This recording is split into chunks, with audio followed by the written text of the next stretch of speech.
Um, Hello and welcome everyone. Thanks a lot for joining us on another PMS live stream. We are very happy to have you guys here. Uh, Siddharth is here with me, and we'll be covering, whatever is happening around the market. I think the big thing to talk about is the election that's coming in, and everything and anything in between, right? Yes. Good morning, everybody. Thank you, Sonam. Thank you, everybody, for joining. For listening to us on a Sunday morning. Yes. Over to you, Sonam. Perfect. So we have a few people who have joined us. Let us wait a couple of minutes, and while everybody's here, please let us know, some of the topics that you would like us to discuss. We will be starting with a short presentation, and then we will be doing the Q&A like always, right? So please do post any questions that you might have or anything else that you want us to cover, right? Awesome. Okay, so let us start with the presentation. We have a few people who have already come in, right?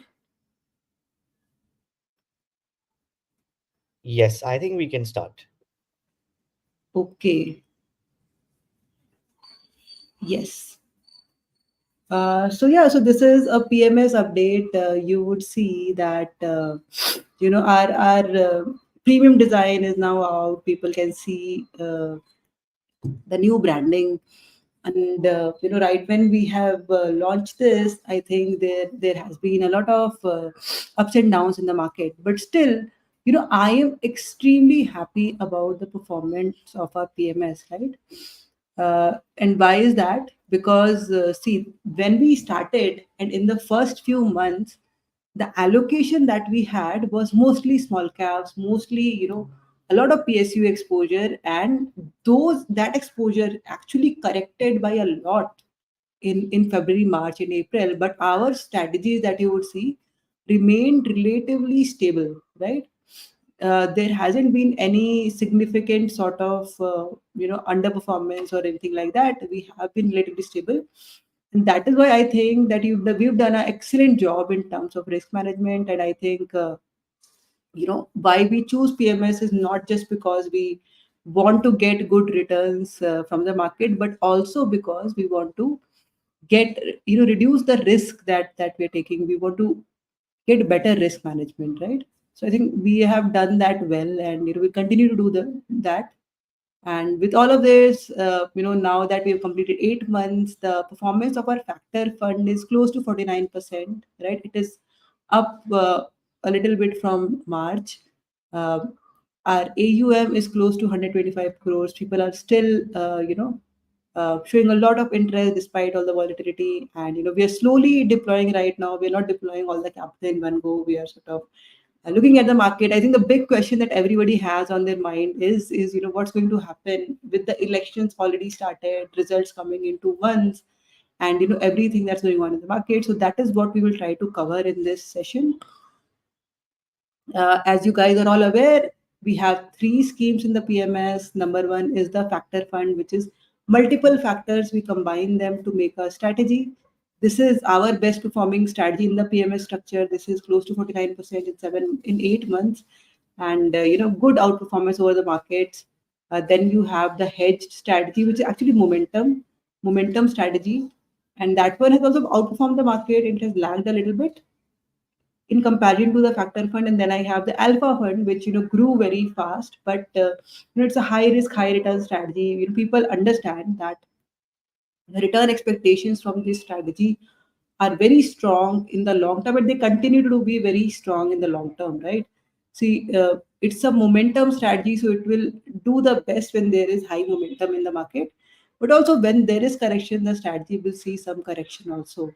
Recently, we made some improvements in the alpha strategy. We've sort of added more diversification across factors, and it still is a 10 stock momentum strategy, but our risk expectations have gone down a little bit, right? So you can check the presentation for this particular strategy on our website, and you'll get that sense. Now, having talked about the schemes, let's talk about the performance. You will see, obviously, February, March was sort of flattish for our diverse funds, which were factor and momentum. And in March, we have done better than the market, but we were doing way better before last week when the volatility again creeped up.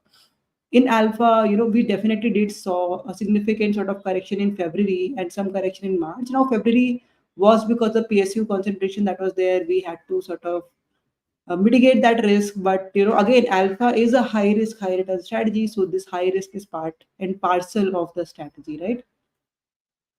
Now, having talked about that, let's now talk about the market overview. So right now, if you are looking at the market, why are all of us actually coming and talking about these strategies and the Indian market right now is because all of us believe that there's a huge potential in the Indian stock market, right? Everybody believes that India is going to have the same journey that China has had in the last decade, that US had a couple of decades back, or Dubai has had, again, a decade or so back, right? So everybody thinks that India is going to see that growth, and as the Indian economy grows at a fast pace, the stock market will be the barometer of that growth, and it will give you a better return on your capital if you are deploying that capital into the market. So that's why everybody is excited about the market, but definitely the market comes with its own set of risks, and everybody has that concern sitting at their mind also. So everybody right now definitely is interested in allocating their wealth to the market. But again, people are concerned, okay, even if I deploy my money in the market, what about this event that could happen and that event that could happen? So that is what we're going to talk about now. So the big events for this year that is there in people's mind is, number one, the Indian elections, right? Elections are coming in India. What happens? It's a big political scenario. Obviously, people have different sort of opinions and projections around the elections, which are not for us to sort of speculate on. But elections as an event have some impact on the market, right? So we'll be discussing that. Now, Indian elections will definitely have a big impact, and then there will be global elections, right? Global elections is something that is going to happen in a few months. So there is an election in US, there's an election in UK, there's election across the board, and all of them will sort of shape the policies happening around the world. So all of these will be big events to watch. Now, apart from all of this, there is an even bigger event, which is the rate cut policy, right? So whenever there is a rate cut, whenever the rates are hiked across the board, that impacts growth across industries because it gets difficult for people to borrow capital to build, right? But when the rates are cut, it becomes easier. The economy flourishes a little bit. There is more activity and growth, and that's why people expect rate cuts to bring back that growth. But rate cuts are not happening, as soon as people expected, right? And those projections are changing by the day. So that will be one big event to watch. Along with it, commodity prices are causing a worry. There is a lot of movement in the oil and gas index. There's a lot of movement in the gold prices. There's a lot of movement in the metal prices, right? So all of these are also some key things that are there on investors' mind, and we'll be covering all of this.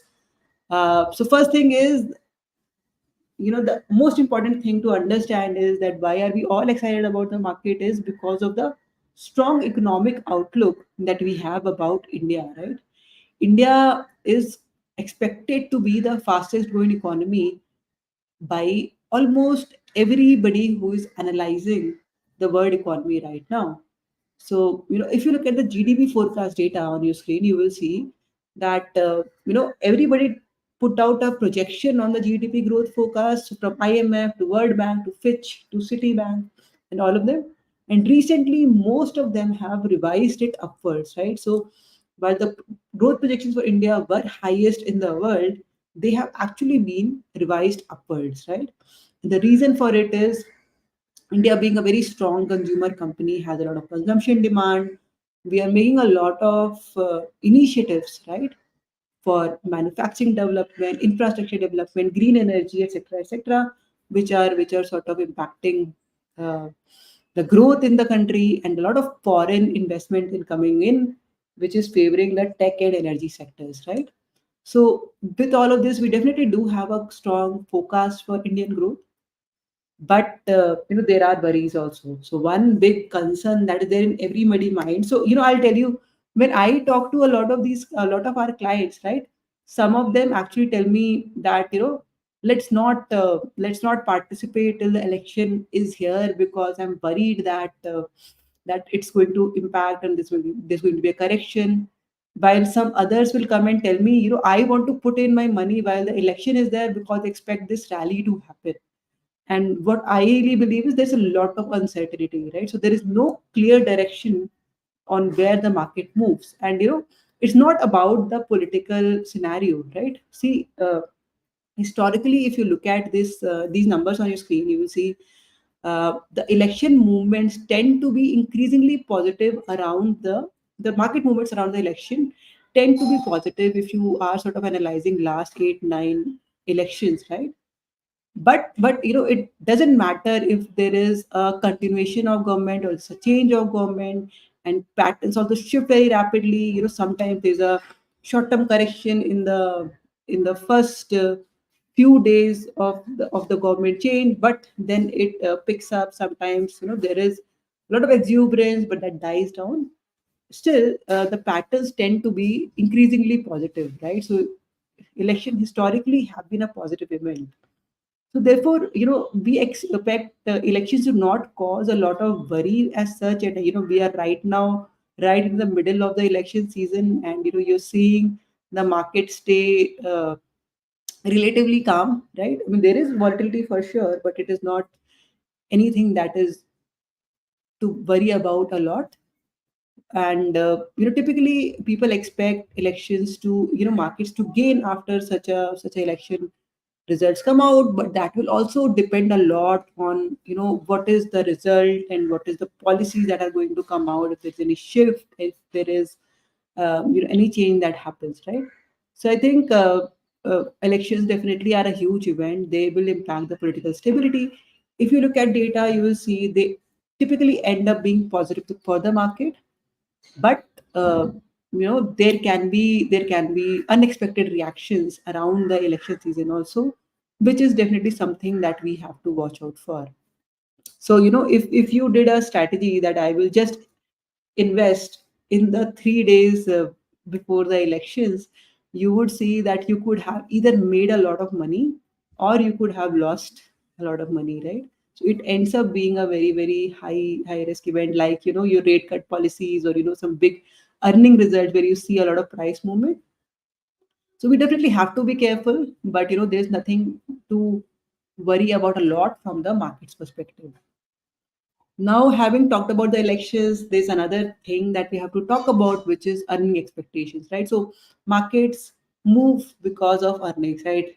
Let's be very clear. We talk a lot about momentum, but you cannot decouple the prices from the underlying value, right? Uh, at the end of the day, the stock prices are a barometer of the value of the company and the growth that the company is showing, and therefore we really have to look at the expectations and the earnings, right? So if you look at the earning expectations here, you will see that people expect this year end, this quarter end in March 2024, to be slightly slow in terms of the earning, right?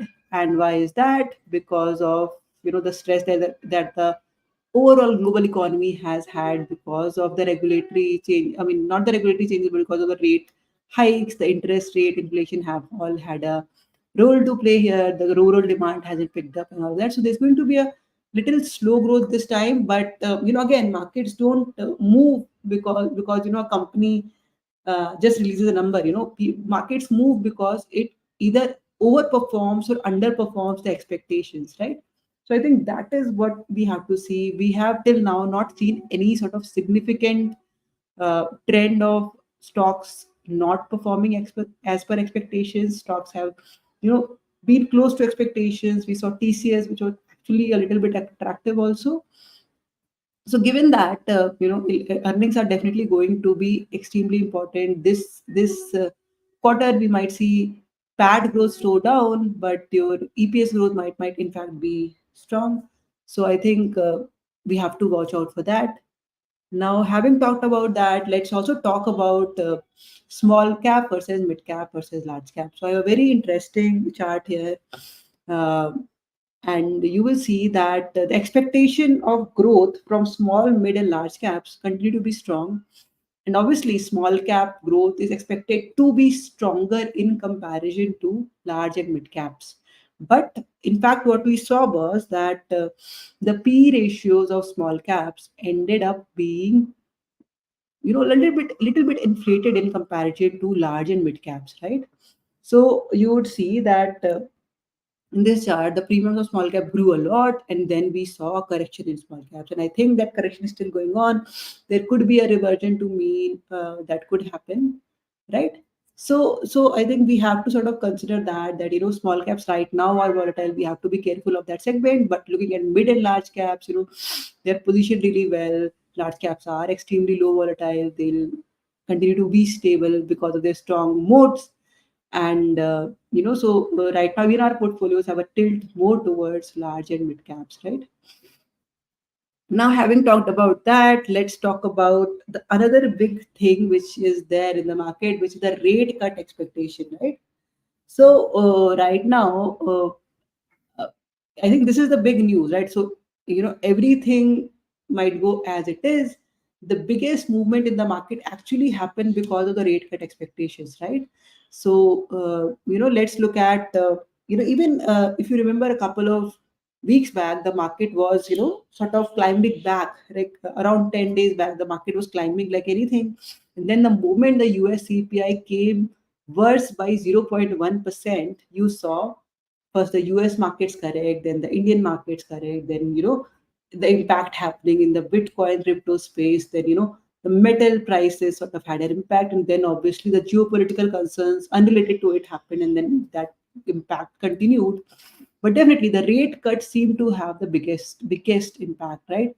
So if you guys follow the data on the rate cut expectations or the yields in the market, you would see that there was a very strong expectation of a rate cut in June around 10 days back. Right? These numbers were highly skewed in the.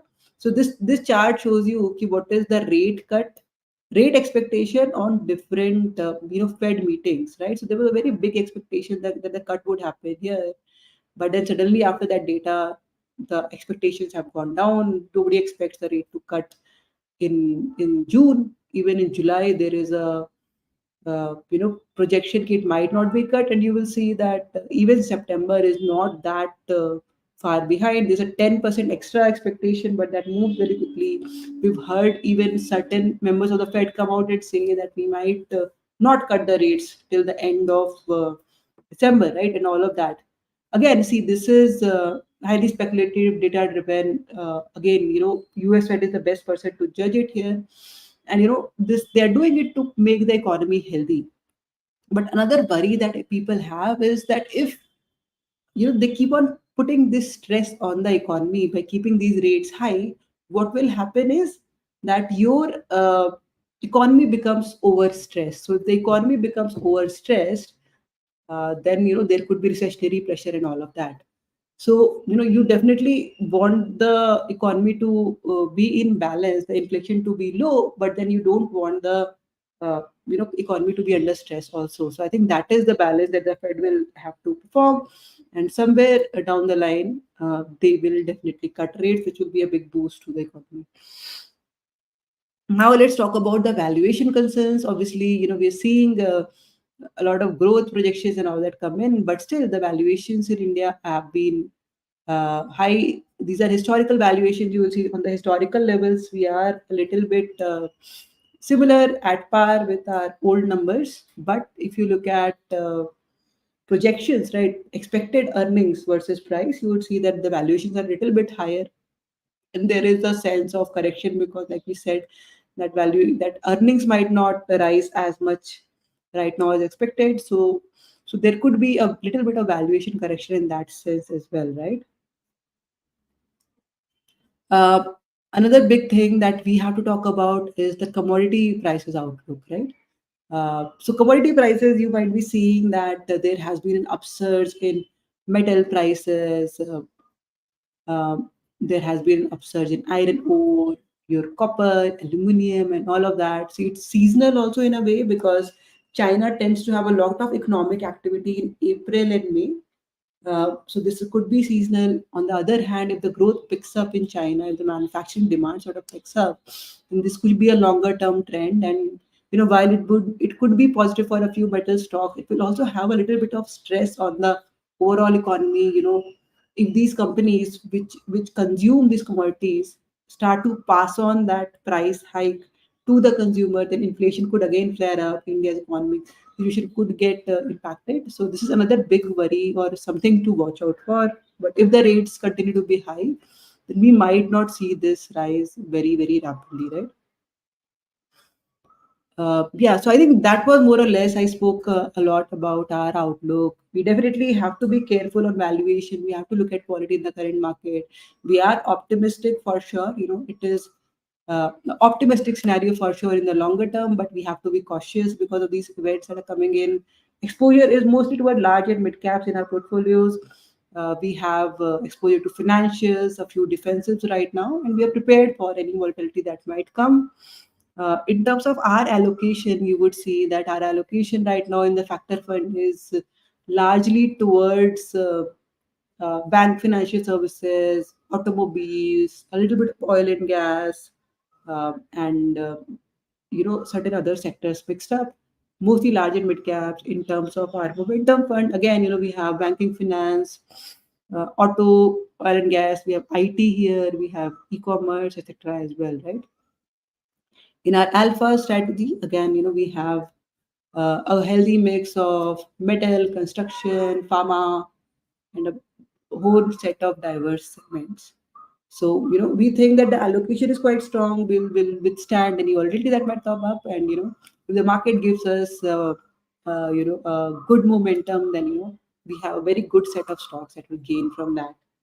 So, having said that, I think, we have reached the end of my presentation. Let's go over, Siddharth, and let's take up a few questions from our audience. Yes, absolutely. Thank you for that presentation, Sonam. We have a bunch of questions, a few regarding the outlook of the market, few about PMS and the strategy itself. So we'll try addressing all of them. The audience, feel free to post the questions in the chat box and also in the form that I've shared, and we'll be happy to take up your questions. So the first question is around the earnings outlook. So what are the key factors driving the earnings outlook for major sectors in the Indian economy amidst the current global economic landscape? So earning outlook, right? So I think, see, it will vary across different sectors, right? So Mhm. while we expect banking finance to do well, there might be other sectors like we're seeing in IT. As expected, things are not moving that well, right? There has been a slowdown globally, which is impacting the IT earnings. Along with it, even the metal, cement, all of these industries might not give out good numbers due to different supply chain constraints. On the other hand, automobiles will remain to be stable, but things will vary across different segments, right? So maybe two wheelers would do better, but PVs could have sort of a stable sort of a number. So there are various factors across the board which are impacting different industries, but overarchingly, the biggest impact that is coming is from the high rates that are impacting the overall economy, right? Right. Perfect. So the next question is from Mr. Ronak. He's asking the expected XIRR in 5 years in the PMS that we might be able to achieve. Yeah. Yeah, so see, 5 years, see, it is totally dependent on the markets, right? What we tell people is that in terms of our philosophy, what we are doing is we do, in a good market, we have a bunch of strategies like momentum investing, like growth investing, which end up doing really well. In a bearish market, we do risk management well. We have certain strategies like again quality investing or value investing that will reduce the any sort of volatility, will have a stable sort of a number there. So we do expect it to do well across scenarios. Now, what is the scenario that the market gives is not in under our control. If you want to know about our outlook is definitely positive. In the next 5 years, India will come out as a big emerging global power, right? So definitely we have a very strong outlook, uh, but the returns depend on the market. So we expect, looking at the last 10, 15 years, we have seen consistently the strategy having, as per the backtested numbers, more than 25% CAGR for any 5-year period. If you look at the recent 5 years, then we would have given you 50, 40, those numbers, because market has had very good momentum, right?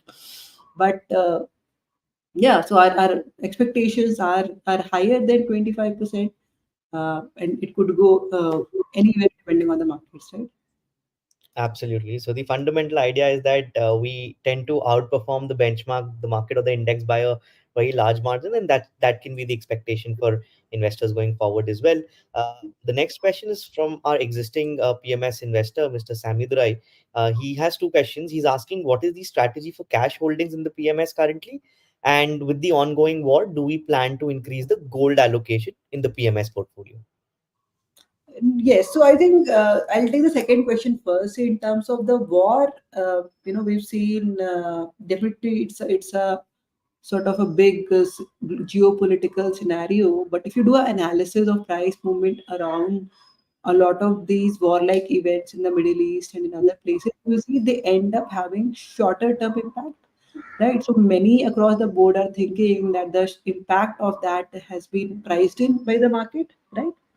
Now, bigger concerns will happen if there is an oil price flare up, right? And that impacts, uh, the broader economy. But the shorter impact of geopolitical events might be priced in. Um, so we'll see how it goes, and if the model suggests, we'll add gold. Along with it, you asked me about the cash allocation. I think, yeah, I think we will see it around the election. See, we're relying with what the strategy is telling us. Strategy thinks it's a positive scenario. Is giving allocation to equities with some gold allocation that is there, and we will account for that as it goes. So we will definitely do the deallocation if needed. So we are extremely prepared for it, and you don't need to worry about it. We'll definitely be taking that call in the strategy, right? Absolutely. The next question is from Mr. Shiva. He's asking, how big is the team at Wright Research collectively, and how many people are focused on the PMS vertical itself? So that's a very interesting question. We have 15 members in my team, right? In And there are a lot of smart people. I do look at the quant piece, and I have a couple people working with me. Then I have so in terms of PMS, PMS, the strategy is one part. I think it's a very important part. But then along with it, you have operations. When we are opening account, it takes a lot of effort. So we have operations, we have relationship management, right? So overall, around 4 or 5 people are dedicatedly working on the PMS side. Around 4 or 5 people are dedicatedly working on the small case side, which is, you know, the client communication, the support, and everything that goes on, the research and everything that goes on there. And then I have around 5 people who are just looking at the tech backend of all of these processes, right? So overall, we have around 15 people, and a lot of great people who are very committed to what we are doing. Perfect. So the next question is from Mr. Anirudh Banerjee. He's also one of our existing PMS investors. He wants to understand that we have recently launched the Right Titan in small case, which is focused towards a more stable growth sort of a portfolio. Mhm. Will this kind of a portfolio be launched under the PMS vertical as well in the future? No, I think, see, if I do it, we can do that, right? See, that's not a challenge.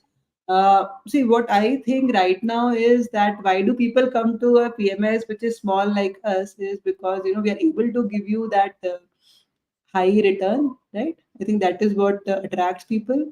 And we so there were our strategies right now are all flexi cap, right? So we do have a lot of large cap exposure right now, right, in all of our strategies.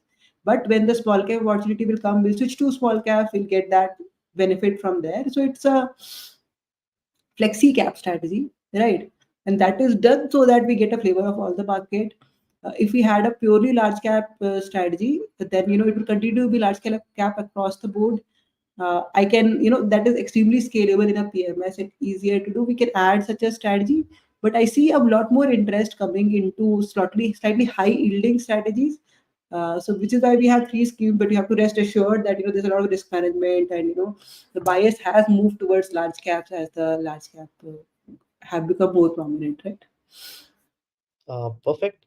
The next question is from Mr. Subramani. He's asking, do we have any plans to launch an AIF in the near future? No, no, we definitely have a lot of plans. We want to launch an AIF. We want to make the lives of our NRI customers easier by setting a FPI possibly. We want to do, maybe Gift City we want to explore, right? Because that's also a very interesting structure. We want to do so much more in the future. We are exploring, we are talking to people and understanding how to do this, and we have to make sure that our team is ready. We have strategies that are ready for that structure, and we plan to do it somewhere in the next year or so. Right, absolutely. The next question is again from a existing PMS investor, Mr. Subba Reddy. He's asking, the right team recently visited Bangalore. Are there any plans to visit Hyderabad and other cities as well in the coming months? No, no, we definitely have plans. So I think the plan is that we did an event in Bangalore, and because we're in Bombay, so we can do one event in Bombay to start with, Pune and nearby maybe, and then obviously Hyderabad. Hyderabad is a place where we get a lot of interest from. Chennai, Delhi, Kolkata. We're thinking about all of it. We are figuring out things, but we do have those plans, right? Absolutely. We are really looking forward to visiting most of the cities in the country, at least in the near future. The next question is from Mr. Krishnan. He's asking, is it the right time to bring in fresh money into the PMS, especially given that we are already sitting on some cash position given the election uncertainty? Should we wait till the election is over? See, you can do that, or if you want to give me the responsibility to take that call, that wherever you see the time is right, you deploy the money. So a lot of clients do this. They put in money, and they say that you put a certain percentage in the market, certain percentage you put in cash, or into a liquid or interest bearing instrument.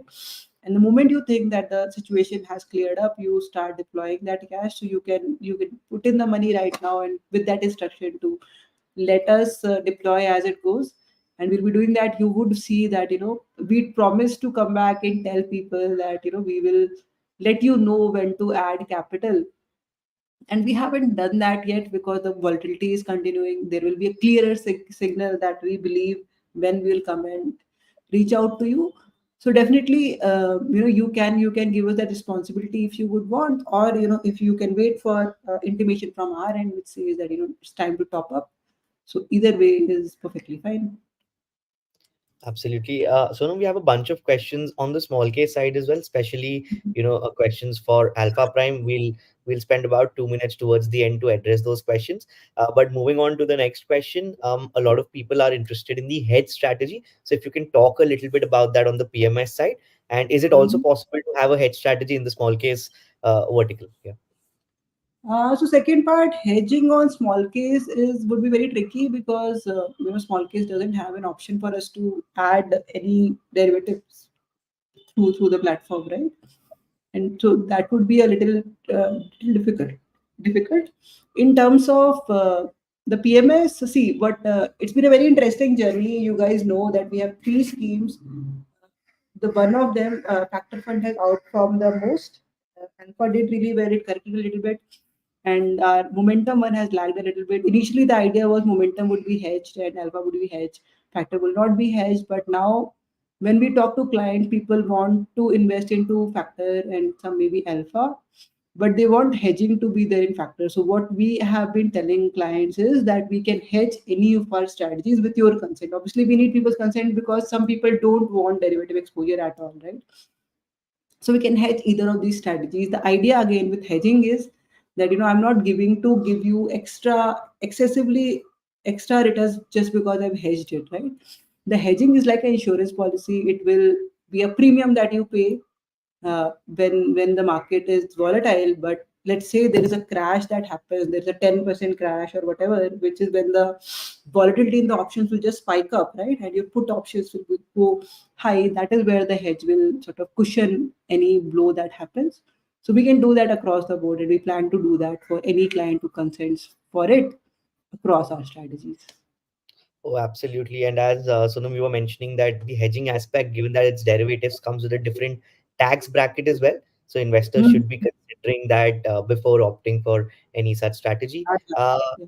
can you please share some more light on the alpha prime or the alpha fund under this under the PMS vertical itself? Is it a good time if an investor wants to start investing in alpha, especially the PMS at the moment? No, no, I think alpha is an excellent strategy. And I was telling you that we have made some modification also. I've shown it to a few of the clients, but let me share it across on this. So, if you remember the backtest that we had for the alpha strategy, right? Which is where you saw I'll just share my screen here. You saw that we expected the returns to be more than 50%, but the drawdowns to be extremely high at 40%. Now, recently we have improved our backtest a little bit, so our return expectation continue to be high, but our drawdown expectations have gone low. Right, risk has also slightly decreased. It used to be 23%, it's at 20% right now. So if you think about it, it's an excellent strategy for a long-term performance. But see, unfortunately, in times of volatility, you have 10 stocks, and these are, that's what we have to understand. These are not,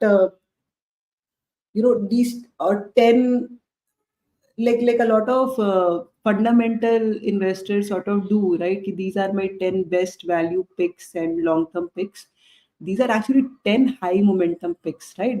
This what we are saying is ki this will be uh, these are the stocks that are moving the fastest, right? And probably have the biggest expectations. So in a bull market, you will see a very fast pace come in there. But if there's a correction, you will see that people get scared and they dump a few of these stocks, right? So I think that's the nature of risk in this strategy. We have improvised a little bit. We expect it to be really strong, but you have to understand the nature of it, and before you sort of invest. And definitely think it's an excellent long-term strategy, right? In the long term, you will see that fast return or the large return come in, but only in the long term, right? Short term, nobody can say what happens.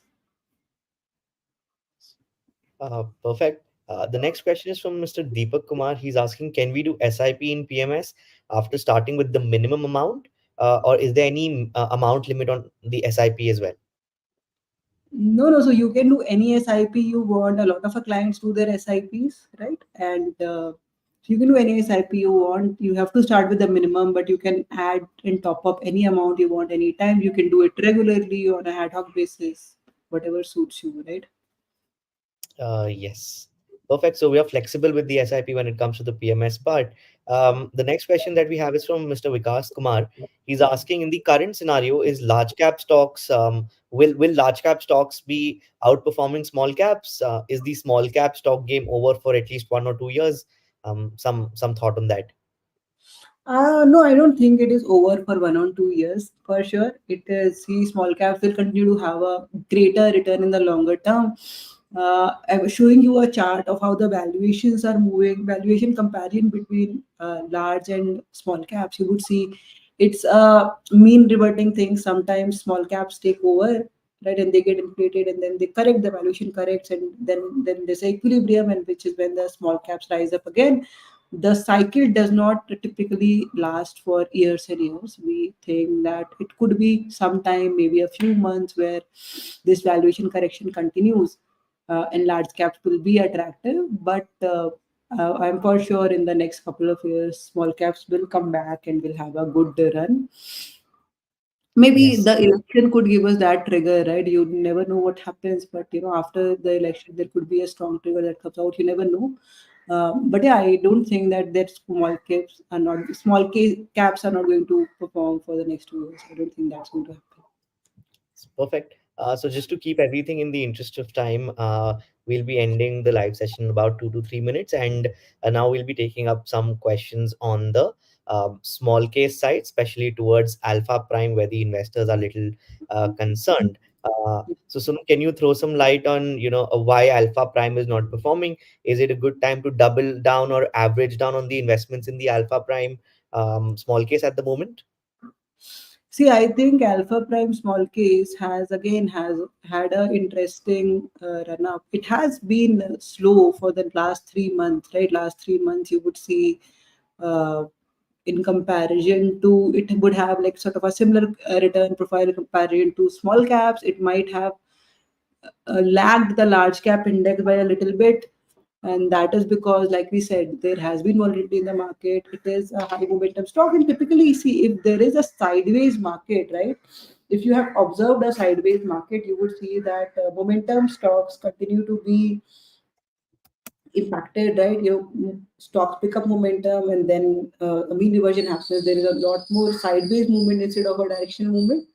I think that is what is happening in Alpha right now.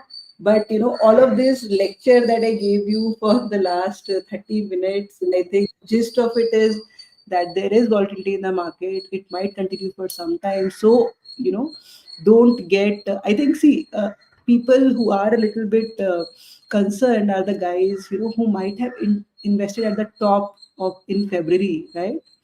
and they might have seen a more significant correction from those levels.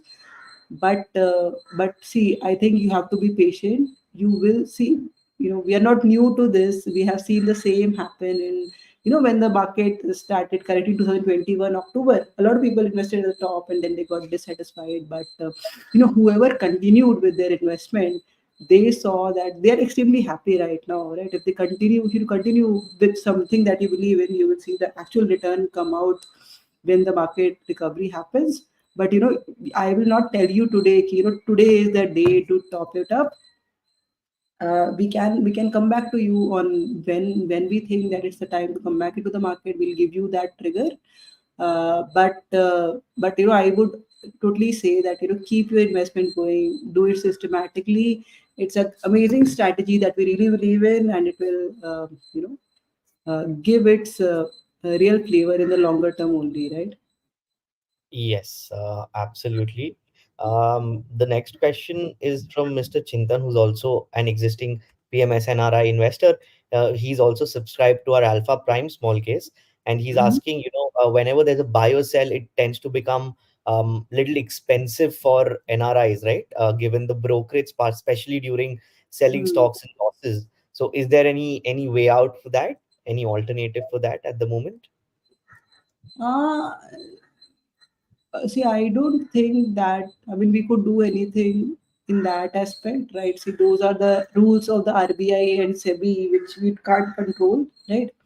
So things will start keep on working as they go. Um,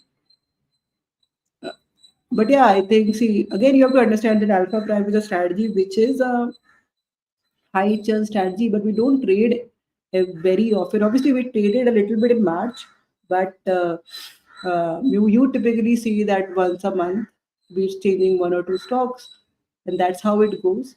And we'll keep make sure that we see. I put in a lot of effort in making sure that obviously we want to do well, but I want to make sure that we're not trading anything without any reason, right?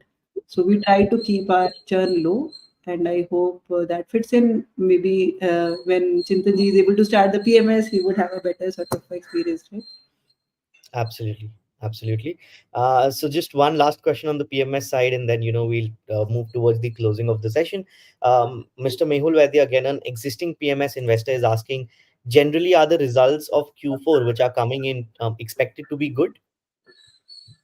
Yeah, I think Q4 results in terms of absolute numbers, people are expecting them to be lower than the last quarter. And this is seasonal patterns and the global scenario. So again, like I said, earnings don't move just by the numbers, right? They move because of expectations, right? So we don't expect if everybody is expecting, let's say, a 5% growth rate, If we do 3%, then it's a bad thing, right? But if we do 6%, then it's a great thing, right? So I don't think nothing is going to go bad in terms of expectations, but there's going to be a little bit of a slowdown in earning for sure. That is expected across the board, right? Right, absolutely. So we've tried to answer most of the questions. In case, for the audience, if we've missed any question of yours, just feel free to write us an email and we'll be happy to address your question. Any last closing comments from your side, Sonam? No, no, I think it was a great session. I enjoyed talking to everybody. I would like to say sorry to few of my clients who complain that I'm always having some sort of a cold before before the live stream. I did take a medicine. I got a little bit late, so sorry for that. We'll do I'll do better from next time. And thanks a lot everybody for attending. It was a lot of fun, and I hope we keep on doing this regular sort of catch up. It's always great to talk to everybody, and we do this review of the market. And like I said, we continue to be very cautiously optimistic about the market, and we are extremely prepared to manage all the risk or any volatility that would come up. So that's it. Have a great weekend, and please enjoy the volatility in the market. Do go out and vote and make your vote count. And that's it. I think that's all from my side. Yes. Thank you. Thank you for that presentation, Sonam, and thank you everybody for taking out the time to join on a Sunday morning. We just love the enthusiasm that comes from the audience. Yes. Thank you. Have a great Sunday. Yeah. Thanks, you guys.